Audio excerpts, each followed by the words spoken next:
Salam sejahtera Malaysia. Saudara-saudara, ada satu tajuk isu hangat hari ini yang saya nak sampaikan, yang saya ambil dari entry terkini Twitter Raja Petra. Oke, sebelum saya meneruskan, saudara-saudara, berkaitan dengan RPK, Raja Petra bin Raja Kamarudin. Saya ini bukanlah tak menyokong dia, tapi saya juga bukan benci dia. Namun, saudara-saudara, apa yang saya lihat daripada perkembangan entry terbaru dan juga yang entry lama Twitter daripada Raja Petra bin Raja Kamarudin, beliau dilihat lantang menyerang kerajaan pimpinan Datuk Seri Anwar Ibrahim. Bahkan pernah membuat kenyataan bahwa kerajaan PHBN adalah pintu belakang. Ini saya tak setuju, saudara-saudara. Jadi pada akhirnya yang terkini kita dapat melihat RPK lantang untuk menyerang Datuk Seri Anwar Ibrahim, lantang untuk menyerang PHBN, dan sebagainya lah. Adakah beliau ini sebenarnya memang macai PN? Ada juga berkata bahwa RPK dulu adalah macai Barisan Nasional, namun hari ini beliau telah menjadi macai PN. Dan ada juga dakwaan mengatakan bahwa RPK terima duit daripada PN untuk membuat pos-pos beginilah yang menyerang kerajaan pimpinan Datuk Seri Anwar Ibrahim. Saudara, baru-baru ini menurut kenyataan RPK, beliau telah menggelar Datuk Seri Anwar Ibrahim sebagai Perdana Menteri Malaysia ke-10. Beliau berkata, Anwar Ibrahim bapak penipu. Aduh. Tuan-tuan dan puan semua, setelah RPK membuat kenyataan begini, beliau berkata Anwar Ibrahim bapak penipu. Ini paling saya tak setuju. 100% saya tolak kenyataan ini disebabkan dengan kenyataan daripada RPK begini, kita dapat lihat ini telah derhaka kepada Malaysia, derhaka kepada yang di Pertuan Agong, disebabkan Perdana Menteri Malaysia adalah lantikan Agong.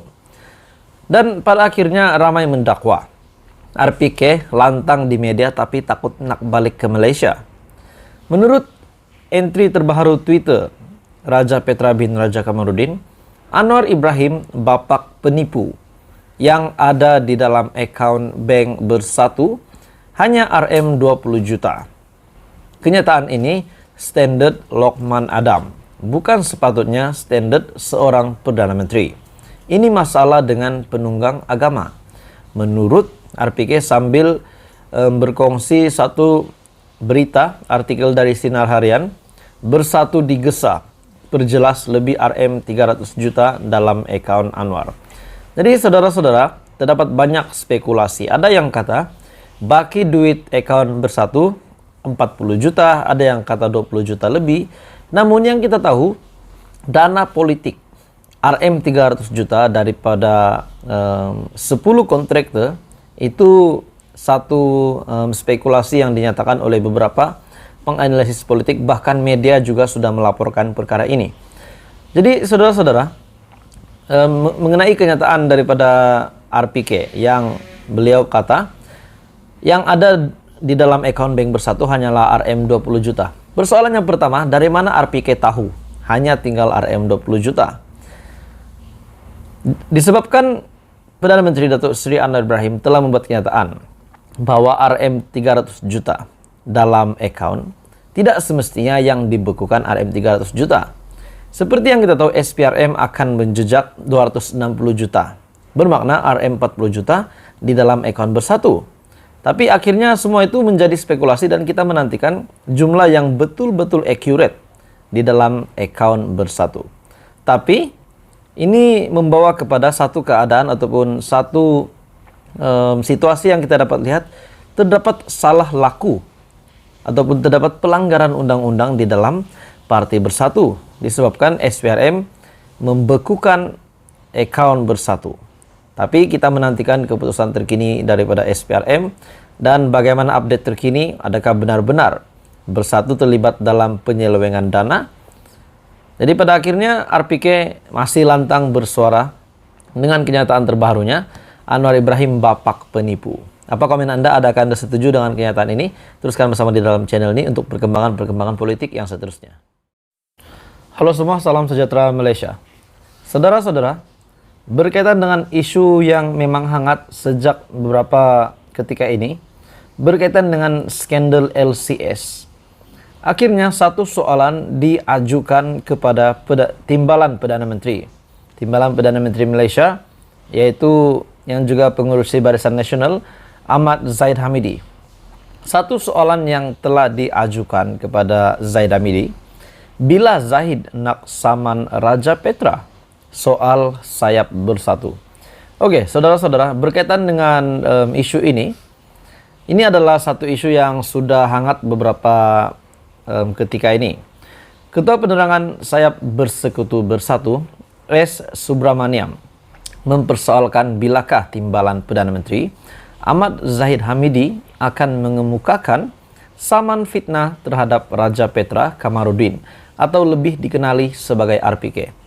Oke, saudara-saudara, dalam perkembangan yang lain, RPK yang kita tahu memang lantang bercakap di media menyerang kerajaan PHBN, menyerang Datuk Seri Anwar Ibrahim. Menurut saya, adakah tindakan sebegini dibolehkan?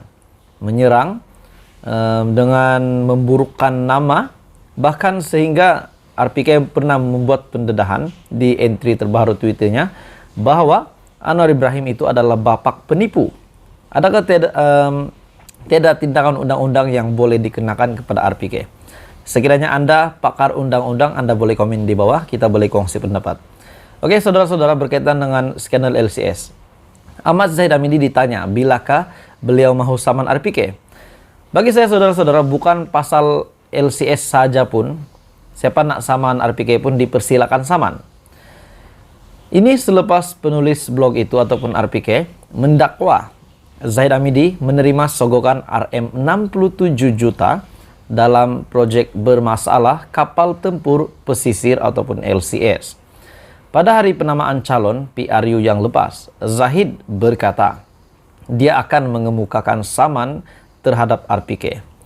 Oke, saudara-saudara, dalam perkembangan yang lain untuk SPRM, Ketua Pesuruhjaya SPRM pernah membuat kenyataan, yaitu Azam Baki pada 3 November tahun 2022 ataupun pada tahun lepas.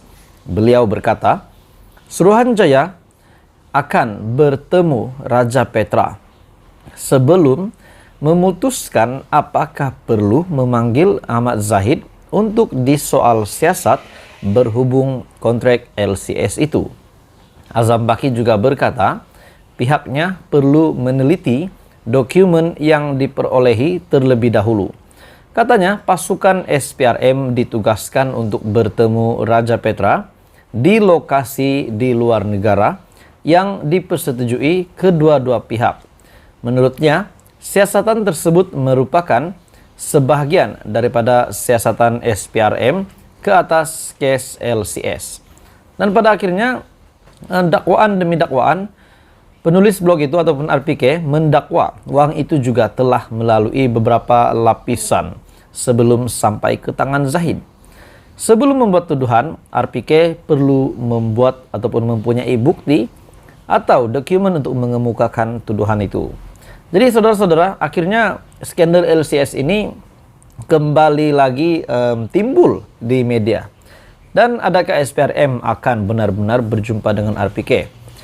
Bagi saya, saudara-saudara, bukan pasal skandal LCS pun kita dapat lihat bagaimana lantangnya RPK bersuara di media menyerang kerajaan.